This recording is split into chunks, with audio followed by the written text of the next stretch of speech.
પહેલા જે પ્રમાણે જે કીધું છે એ જ રીતે કે રોડમાં ખાડા પડી ગયેલા છે, અમને લોકોને વાહનોને પણ નુકસાન થઈ રહ્યું છે. આજે નવા ઘરો અમે લીધા છે, ગાડીઓ નવી વસાઈ છે, કોઈ પણ તમે જુઓ છો કે અમારી ગાડીઓ પણ જૂની થવા લાગી છે આટલા ઓછા સમયમાં. પ્લસ પાણી ભરાઈ જાય છે, ખાડાઓમાં ખાડા પાણી જયારે ભરાઈ જાય છે ત્યારે ખાડા પણ દેખાતા નથી. પ્રોબ્લેમ એ થઈ રહ્યો છે.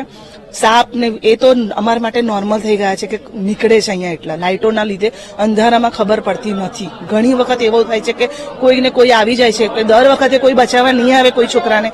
પ્રશાસન ત્યારે જ આગશે જ્યારે કોઈનું ઘરનું વ્યક્તિ જ્યારે જતું રહેશે ત્યારે પ્રશાસન સાંભળવા આવવાનું છે. ત્યાં સુધી પ્રશાસનની આંખો નથી ખુલવાની.